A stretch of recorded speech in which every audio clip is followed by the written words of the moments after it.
ギタリストのメグです。はいはい、ドラムサシです。はい、僕たちは元ハイ&マイティカラーというバンドをやっていて、一緒に今また新しく20年ぶり15年ぶりぐらいに、同じプロジェクトをちょっと立ち上げようということで、キックオフミーティングから始まり、ずっとこの打ち合わせ会議の様子を動画にして配信してるわけなんですけども、ちょっと待ってよ猫がうるさい序盤からなんか誰かと会話してると、なんかここにいるよってアピールしてくるよね。なんかね、猫のくせにもうちょっとほっとけ感出してほしいんだけどな。うちの子もなんかそうだわ。なんか話し始めるとなんかこう、間に入ってくる。すいません、ちょっと話があれしましたけど、暑いね。沖縄めっちゃ暑いよ今。いやもう梅雨、こっちも梅雨明けて、やばかったこの間。車内温度が初めて見たけど45度とか言ってた。砂漠だ砂漠。そうやばーと思って、なんか呼吸したらちょっと痛かったもん。なんか暑くてそうサウナみたいな。ちょっとね、この異常な猛暑ですけども、張り切って今日も打ち合わせしていきましょうお願いします。まずは動画に来たコメントをちょっとピックアップしていく、コーナーというか、そういう感じでいろいろ皆さんの意見や感想を見ていってみましょう。まずはですね、これは2本目の動画、OK がゲストで来てくれた時の動画に来たコメントがまた 2件あったので、ちょっと紹介していきます。ジュンピエモン23歳ちょっとやっぱアルファベットむずいわ、読み方合ってるか分かんないけど、ジュンピエモン23さんがサッシーくんの作った曲早く聴きたいです、僕はメタル好きですって。あざます。そうね、いつもね応援してくださってて、結構ね、なんかだからそれこそインクとラバボぶりになるから、自分のね、なんかやっぱ得意の発信のものってそっからやっぱなかったからね。ありがたい。なんかそういうふうに気にかけてもらえてる。あざます。はい、こちら井村寛さんかな。第2弾心待ちにしてました。作曲のプロセスもそれぞれ違うのもとても参考になりました。あ、そっか、井村さんはバンド組もうとしてるっていう方だったよね、確か。だからあれだ。確かになんかね、本当そのバンドとかアーティストごとでやっぱ全然違うし、でバンドだとね、やっぱいろいろあるじゃん。なんかもう一人のコンポーザーがいて作るパターンもあるし、こうみんなに持ち寄ったりとか、そういうのをやっぱ仕入れるとなんかいろいろこうモチベになったりとか、いろんな発見があるから、確かに自分目線で見てもそう思うな。なんかそれをね、自分のこのグループとかに落とし込んだりとかできる時もあるからね。で、続いてコメント。これはね、リアルタイムで言うと先ほど上げたばっかりの動画なんですけど、こちらの方にね来てたコメントで、すごい、井村寛さん全動画にコメントしてくれてる。ありがたい。ありがとうございます。サッシーさんの言う通り、プロジェクトを0から1の話し合いを見ているのはとても新鮮で刺激的になります。これからも楽しみにしております。ありがとうございます。僕らもやってて、配信を目的とした撮影じゃないから、大丈夫なんこれって思いながらね本当ね、実験的だよね、やっぱね。なんかそれこそさ、俺ら世代だとまだテレビガンガン見てたじゃん。はいはい。番組に出すと朝やんとかさ、そういうなんか表舞台の人ってやっぱ1になったところからやっぱ知るじゃん。あ、こんな人いるんだみたいな。その前から見れてる、そのなんか一緒にそこまでその0から1になっていく過程見るのってやっぱ楽しかったりしたから、当時。朝やんってあれか、モーニング娘。のオーディションやったりとか、ケミストリーとかはいはいはいはい。そういう感じのなんか楽しみはちょっとわかるなと。なるべく、僕らのね話つたない部分もあるので後から編集で切り取ってなるべく皆さんに話が入ってきやすいようにはしてるつもりではあるんだけど引き続きちょっと楽しんでもらえたら嬉しいですね。お願いします。そして、VTuber 朝さんありがとうございます。プロジェクトが出来上がっていく様子を見られるのは楽しいですね。略称がハイカラみたいなのいいですねと言っていた一人ですが、新しいアイディアのダブルスリット素敵だと思います。これからどうなっていくのか楽しみでたまらないです。応援しています。ありがとうございます。ありがとうございます。こうなんだ、保護者のようなそうだね、温かみを感じますね。ありがとうございます。柔軟に受け入れてくれた今日もね、この後タイトルの話とかまたさらに突き詰めていく感じになりますけれども、はい。そして続きましてサクラスの55343、ちょうど去年の今頃カウントダウン TV の録画を見ていて、オレンジレンジの後ろで叩いているドラマーさんに目を奪われたのがサッシーさんとの出会いでした。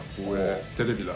それからサッシーさんの出演されたライブを見に行ったり SNS で動画を見たり、そこで見たメグさんとのリモートセッションがかっこよかったので、いつかお二人が一緒に演奏されているライブを見に行けることを楽しみにしていますね。プロジェクトをゼロから見られる幸せ、思いっきり噛みしめて応援しています。ありがたい。ありがてえすごい温かいそっか、まあそうね、そういう出会いもやっぱあるもんね。なんか表だって自分主導のことじゃないじゃん、やっぱサポートって。確かに、で、なんかその自分のためにって思うよりもやっぱその担当してるバンドとかアーティストがこうよりこう楽しくできるようにみたいな、まあ裏方目線な感じでさやってるから、そういうところまでやっぱ頭がいかないんだけど、やっぱ一緒にやっぱステージに立たせてもらってるから、そういう風にね見てもらえてるってのはやっぱありがたいよね。嬉しいね、なんだかんだやっぱりこの仲良かったアーティストさんとかでもさ、例えばね、分かりやすいところで言うとTM レボリューションの西川さんとか、サポートの人たちもね、ファンの人たちがしっかりしていたりとか、そういう雰囲気あるから、なんかそうやってでもサポートミュージシャンまで見てもらえるのって嬉しい、いやほんとね、俺もなんかドラバゴやった時に、ね、それこそメグにサポートしてもらったりとかしてたけど、やっぱそこにスポットがこう当たってくれるとやっぱ嬉しいよね。なんか自分のことに嬉しいというかっていう気もするから、そういう目線もあったなと思います。てかまあその流れで僕のことまで知ってもらえてたっていうのがなんかありがたいですね。そしてこれはあれですね、メグアンダーバーツーサイドアンブレインさんから出た。これは前回アンチコメントをくれた方ですね2人が最近ハマってることは何ですか、質問すごい。でもちゃんとねこの動画に刺激を与えようとしてますね。そう、場を回そうとしてるどうですか、サッシーさんは。いやね、僕はねもうなんかちょいちょいいろんなとこで言ってるんだけど、最近ベイブレード X ですね。ベイブレード X、 ベイブレード X ググろうみんなベーゴマじゃん元はやっぱ。ベーゴマを元にしたものってこと。そう、元にしたその、大体期限がねこのおもちゃの25周年らしいんです。はいはいはい、なんか見たことある気はするな。でそれのいろんなシリーズがあって、それの最新のやつがベイブレード X なんか見た目めっちゃかっこよくないそう、めっちゃそうスタイリッシュだし、でねなんだろう、パーツが3つに分かれてて、その組み合わせでこのなんか強さとかいろいろパラメータ変えられるのよ。ミニ四駆みたいなこと。そうそれもおもろいし、でそればっかりにとらわれてたら、最近ねやっぱ子供と一緒にさ結構練習してるんだけど、結構ね技の部分がすごい重要で、駆け引きとかもあるのよ。こう相手がこのフォームだからこういう攻撃とか防御来るってのをもう読みながら、読み合いとかも発生するし、奥が深すぎてやばい、めっちゃ面白い本当に。そうか、きっかけは子供だったってこと。そう子供がなんかアニメとか友達がやってて、アニメもあんのか、でも俺もこの間ねちょっと大会も出るぐらいにはハマってますよガチ勢じゃんそうでね、子供2人いるけどさ、どっちもね大会入賞したんよ。すごい長男が2位で、次男は惜しかったら4位まで行ったんだよ。4位。それでもな。そうだから親子で表彰台ねちょっと埋めたい。すごいもともとなそう凝り性だから、ちゃんと子供もその血を引いてる感じがする。引いてるねでもねなんかおもろいよ全然。長男次男でまた違う。割とね長男エンジョイ勢だから、気が乗らなかったら全然もうやらないし、次男はめっちゃ俺もうひたすらもうずっともう一人で黙々と負けたらなんかやっぱ悔しがるの？めっちゃ悔しがる。俺に似ちゃっためっちゃ負けず嫌いよくだからハイカラのメンバーでさウイイレやった時も俺ももうめっちゃもう気性荒くなってたから負けると。ウィニングイレブンは僕もそうだった。なんか2人でやってねちょっと気まずくなったりとかしてたよねマッカツとちょっとあんな仲いいのにもう口聞かない1週間とかあったもん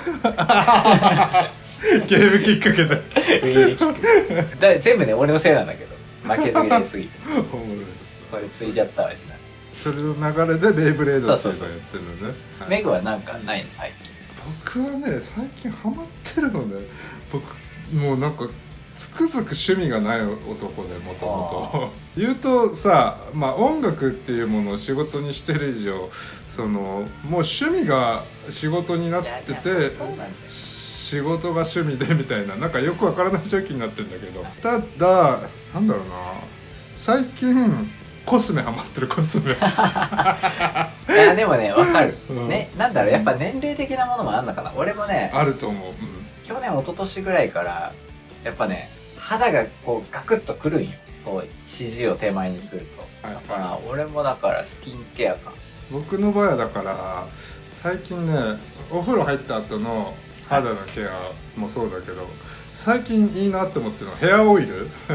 まあヘアトリートメントなんだけど、まあ、シャンプーすると結構油が落ちちゃうじゃん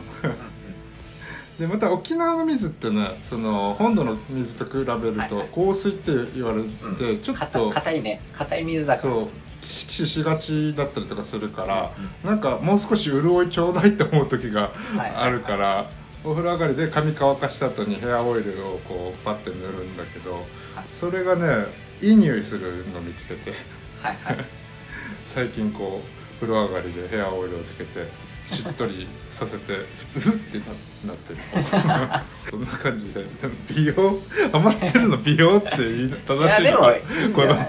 令和っぽいじゃん最近ね美容男子多いからでもそうなんだよ。まあ、ドラッグストアとかに行くじゃんね。行って買おうとするとなんかね高校生とかでも見てたりとかするね男の子が。はいはいはい。いやびっくりして、なんかね俺らの時はなんかちょっと気恥ずかしい感じもあったじゃん。なんかそういう、なんかそういうのがなんかなくなっていい時代になったよね。ね、そんな雰囲気だよね本当に、でまあ特にね沖縄の場合だとあとは日焼け止めか。日焼け止めはもう出る時に毎日もう塗るようにはしてるから、やった方がいいですということで桜コメントからちょっとしたコーナーみたいになりましたけどもこ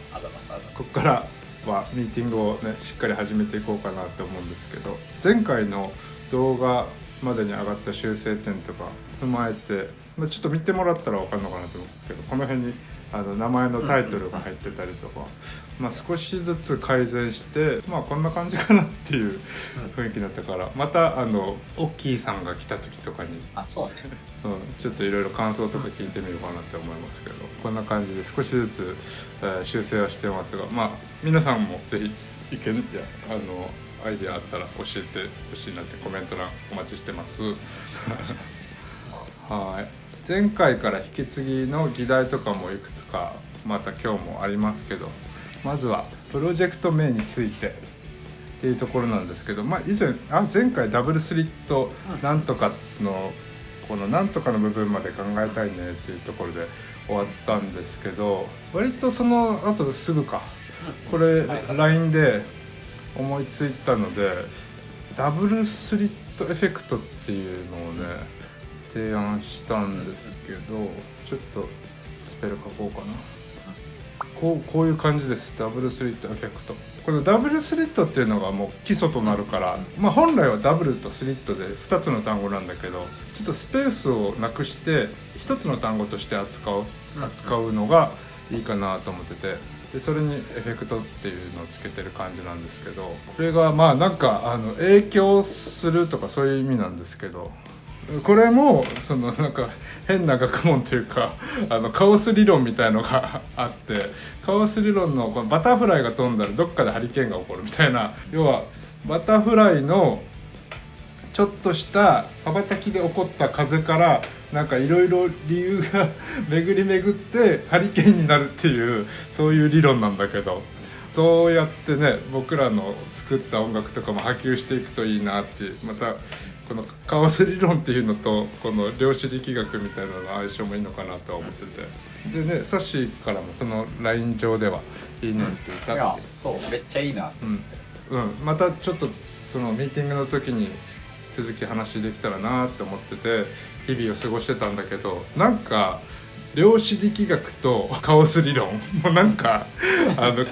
ガチガチやなと思ってしまって、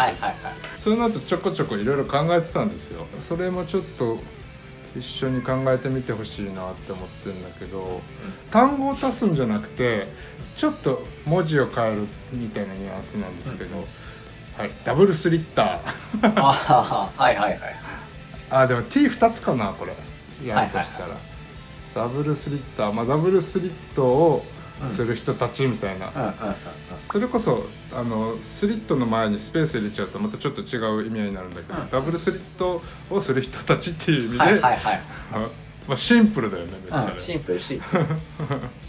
ていうのと、同じような派生でこうダブルスリッティかわいいと思ってかわいいキャッチかわいいと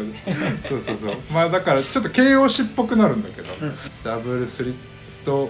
的なみたいなそういうニュアンスになる。一応だからさっき言ってたみたいなダブルスリットエフェクトの硬さとはまたちょっと違ったゆるさみたいのもあるかなっていうふうに思ってて、どうこの2つの案見てて。キャッチー一応エフェクトも上げたけどなんかカチカチな感じしない？なんかダブルスリットエフェクト、でもなんかエフェクトってさ、なんかその音とのなんか親和性もなんか良かったりするから、それでめっちゃいいってなったけど、そのなんかカチカチって言われた感じもなんか理解できたから、結局さ、略称になった時ってダブスリとかになるじゃん。だから多分、そうだからエフェクトつけても多分略称は変わんないと思う。だからこの今、もう1個増えた2つでもなんかそこの部分はちゃんと残ってるから、変わんないから、結構互換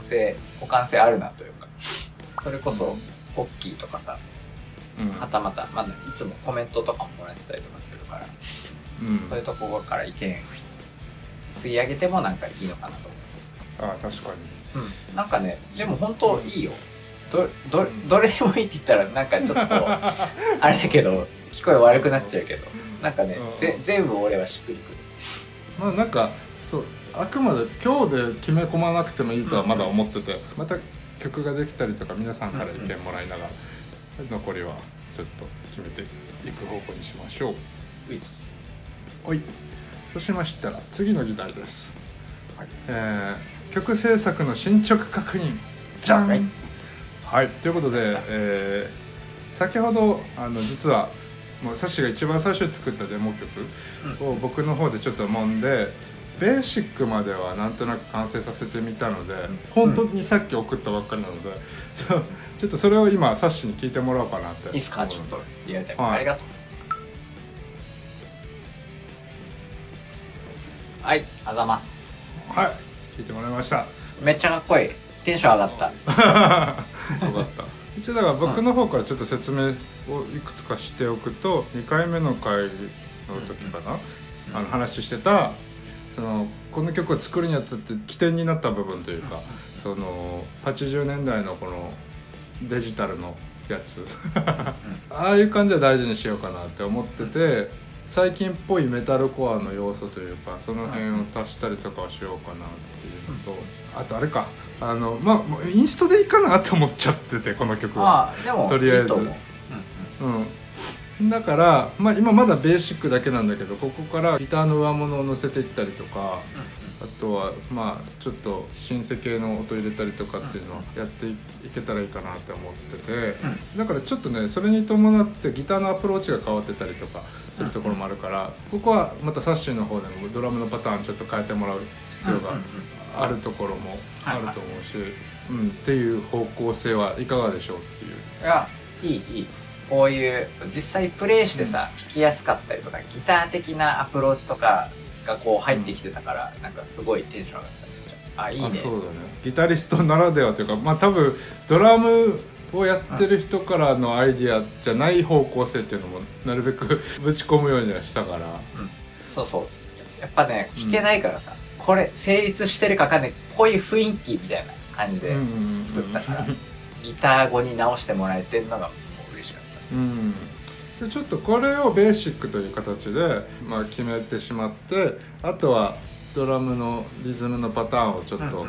それに寄せてもらったりとか、あとは僕は上物考えてみたりとかしていきましょうか。いきましょう。ちなみにこの後また別の議題の時になるんだけど、試しにその動画を撮ってみたので、後で皆さんに一部だけ聞いてもらおうかなって思ってます。このね今アレンジしてもらった曲ね、お楽しみにという感じで、僕が投げたカバー曲について、側を投げてドラムちょっとリズムつけてほしいっていう感じで投げさせてもらったのを回答をもらってで聞いたんですけど、ちょっとあれだな言わせてもらうとバッチリだね、フレーズとかマジあれめちゃめちゃサンプルよ、サンプル、ほんとこんな感じだけどどうするみたいな、いやいいとは思ってて、あとは音色とかはもうちょっと冷たいなと思ったけど、なんか基本的なリズムとかもこういうことじゃないかなっていうふうに思ったんだけど、なんかある？逆にこういうこの辺ちょっと守りに入りお気に入ったとかそういうところがあればなんだろう、いや割とね自分らしくは全然やってたから、で逆にそっからなんかこの、あれば変えるというかそういうスタンスではあったけど、了解。これで今ねもう2つドラムの音色もらってると思うんだけど、固めのやつとちょっともっさり気味のやつの2択って感じか。でそのもっさりのやつは割とねもっとねいろんなパッチあるのよ本当は。でもう一個のやつがあって、そっちがその間な感じ。そうその間を行きたいなって思ったから。オッケー、じゃあそれちょっとねそれで書き出してみるわ。ちょっとそれをやってみてほしいなって思ってましたっていうのぐらいかな。あとはシンセサイザー系の打ち込みはまだちょっと進めきれてないので、それはまだこっちで進めておくから、って感じかな。そうしましたら、じゃあ次の議題、ゲストボーカルとの交渉共有もうね交渉しちゃったっていうもう少し曲であったりとか方向性固まってからでいいんじゃないかっていう話に2回目のミーティングでなってたんだけど、もう先走っちゃいました。もう話しちゃった本人たちとりあえず前回の動画でも上がってたと思いますけど、元ハイ&マイティから2人目のボーカルのはるかには DM 送って歌ってって言ったらいいよって言って早いみたいな感じでしたね。歌ってくれるっていうことで、ただこの撮る方法とか、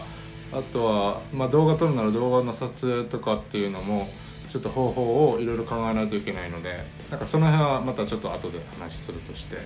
とりあえず歌ってくれるということでした。で前回の動画でそれこそこのゲストボーカルの話の目玉にもなってたデリバさんも実は一緒に仕事して、その直後にねマネージメント含めいろいろなところで話してみて、でデリバさん本人にも聞いてみたわけ。そしたらやりたいって言ってたそうなんだって。そういいっすかみたいな。すぐ浮かんだわあとはだからね、曲がまだないから曲を作るところ、我々の中で曲を練っていくところから始めていくって感じではあるんだけど、なんか本人自体はノリノリな感じでやってくれそうな雰囲気だったので、ちょっとこれも一個プロジェクトとして進めていけたらなと思っております。なんか僕の方でもね、今ネタで2曲ぐらいはちょっと思いついてたりとかはするから、あとはそれをデモとして聴かせられるぐらいのものまでビルドアップしていくだけなのでっていうのと、なんかサッシの方は別にまだあれだよね、忙しかったりとかするのかな。そうなんかね、構想は俺も僕のアイデアはあるけど全然ね進められてないです。なんか TikTok とか見た？そう見た、なんかその前にだから今年のテレビズナイトかオレンジの時に挨拶させてもらった時の面白い人の感じがこういうことやっってる人だったんだなっていうのが見えたから、まあ概要欄にもちょっとデリバさんのねTikTok の URL 貼るから皆さんも見てみてほしいなと思うんですけど、もともとあの人面白いのは GU のスタイリスト、デザイナーか、やってたりとかしてて、なんだろうな、やっぱり、まあ、そういう人ってそういう人多いって言われるけど本当にそうなんだみたいな感じのタイプの人ではあるわけよね。本人絵描いたりとかもするし、そういう、ね、スタイリスト的な活動もしてるしデザイナーもするしみたいな感じで、いわゆる感覚センスの人みたいな感じのいや本当ね、なんか TikTok とか見てるとすごいふざけてるシーンが多いんだけど、そういう洗練された感じの雰囲気もある人で、僕個人的にはこの洗練された部分をフューチャーすると結構ハマるのかなって思ってたりするから、ちょっとその方向で今アイディアをいくつか練ってみてる感じなんだけど。ああなるほどね。でも俺もねだから2つだからそっちの方面エモい方でそういう部分をなんか出す曲と、もうなんかそのまんま TikTok のまんまのイメージある超ハッピーになれる感じ、その2曲でなんかいろいろどっちがいいんだろうなみたいなやつを作ろうと思ってハマるのかなみたいな、なんかそれでねサビだけを1回サクッと上げてるっていう感じでかな。早速具体的に進めていけそうでよかったわと思って、まあさっきの議題の中でもあったけどはるかの曲はまあとりあえずカバー曲っていうことなので、まあ、僕の方で今アレンジを進めてサッシーの方でも音色とか固めてもらってっていう作業をしつつ、デリバさんの曲はまあ、引き続き新曲を書いていくっていうニュアンスでやっていきましょうか。そうしましたら次の議題、動画制作についてっていうことなんですけど、これはですねなんとジャキーンあちきカメラ買った。あ、これキャノンって書いてあるけどキャノンじゃねえんだわ、ソニーなんだわソニーの話してたやつだよね、なんかそうアルファ 7S2 かな、普通にミュージックビデオとかで撮影する時とかも使ってるの見る、そう普通だと十何万とかするようなものだけど、知り合いのそのビデオグラファー前回のミーティングでも話題に出てきましたけど安くで譲ってくれて、いやすごいね、もう本当現場クオリティのやつが撮れちゃう、そういう感じでカメラゲットして今いろいろテストで撮ったりとかしてみてるわけよ、っていうことでなんかここでねちょっと皆さんにもサッシーのデモ曲を使って試しに僕がギター弾いてる動画を撮ってみたので、これを皆さんにも見てもらおうかなと思ってたりします。サッシーはまだ見てないの？フルにね。見てない。サッシーにもじゃあ今から送ります。はいはい。これね。送ります。はいはいはい。じゃあこれはちょっとサッシーも皆さんも同時に見てもらおうかなと思いますので、では V 振りしてみます。それではご覧ください。イントロの部分です。どうぞ。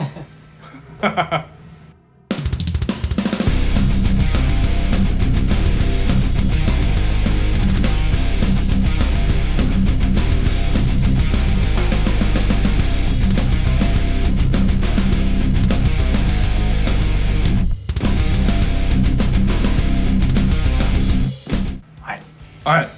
21秒ぐらいの短い動画ですけど、かっこいい、もう MV っぽいね、それっぽいよね、めちゃめちゃパッケージ感あるよ、あるよね、なんかさこれだけで上げても一個コンテンツになりそうだなって思っちゃったんだよな、ビフォーフューチャーする形でこういう風に断片的に上げてもいいかもしれないし、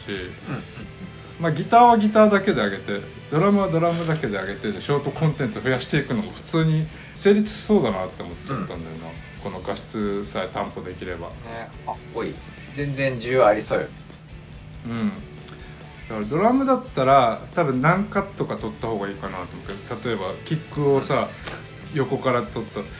ドラムのさ角度、一番好きなところどこ？例えばギターだと今の角度みたいな、要はヘッドの先に GoPro つけてやるとかもよくやるけど、指板をこう、ね、狙って撮る画角はもうベタ中のベタというか、いわゆる一個のかっこいい角度だよねってなってると思うんだよ、そういう感じのがドラムでもあれば、それこそさっきメンゴ言ってた足元とか映ってると嬉しいよね、そこそうだよねなんかフィーチャーされてる部分でそこ見たいって、ドラムってパーツがいっぱいあるからさ、例えばスネア叩いてるんだったらスネアがかっこよく映る画角と、そのさっき言ってたバスドラの部分と、なんか真上のやつもいいよね。あ、いいね、確かに真上いいな。そういうのがあるはずだから画角を研究してみてほしいかもしれない。はいはい了解了解、ちなみにこのさ、さっき見てもらった動画はまだアレンジを進める前の段階でテストで撮ったやつだったからあれなんだけど、じゃあショートで上げてみようかな、これも。ああ、はいはい、YouTube チャンネルから。いいんじゃない。なんかそっからなんかね、一個やっぱその音でのこうヒントがあると気になる人も増えてくると思うし、あ、こういうテイストみたいな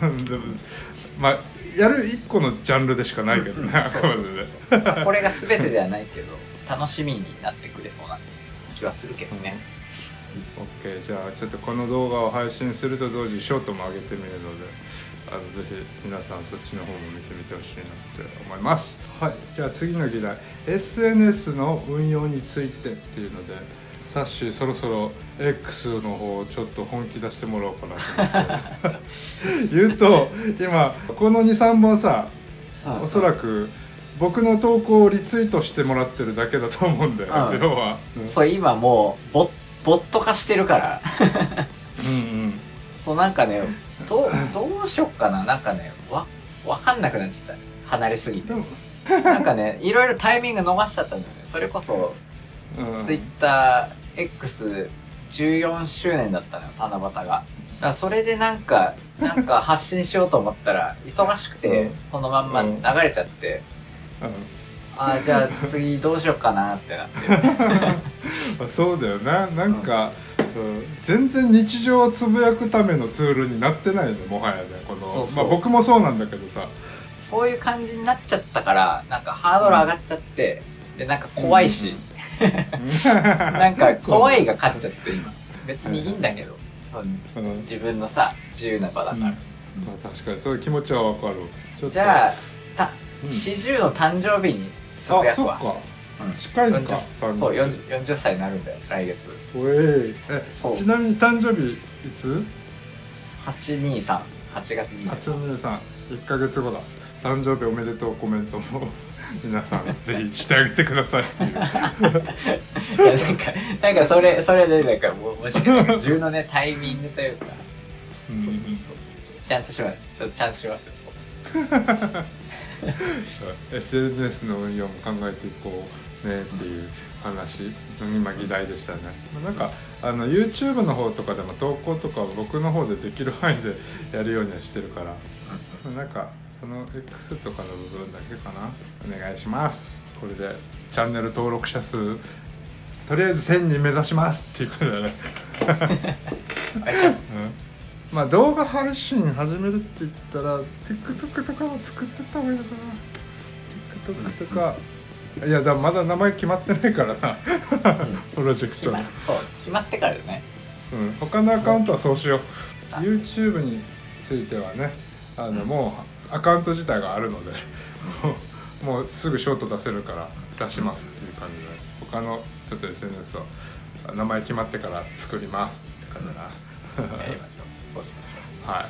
う。はい、ということで今日のミーティングはこんな感じかなと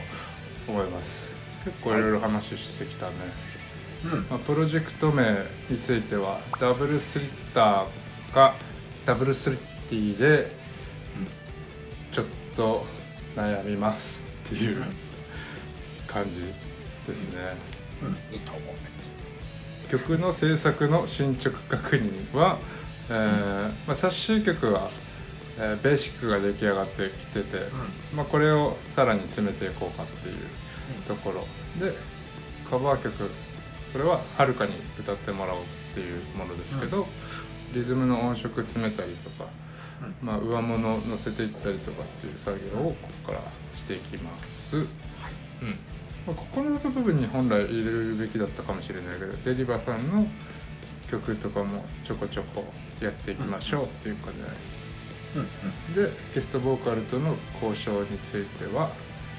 はるかもデリバさんもおおむね OK、 あとは僕らの作業次第っていう感じにのところまで持っていけたのでっていう感じです。で動画制作について先ほどご覧いただいたようになんか画質のいいカメラで撮ったら結構絵になるんじゃねえか説がまことしやかにささやかれているのでちょっとサッシーの方もそれは動画撮ってみていろいろまずは撮る素材を撮ってみてなんかやってみるっていう感じのところで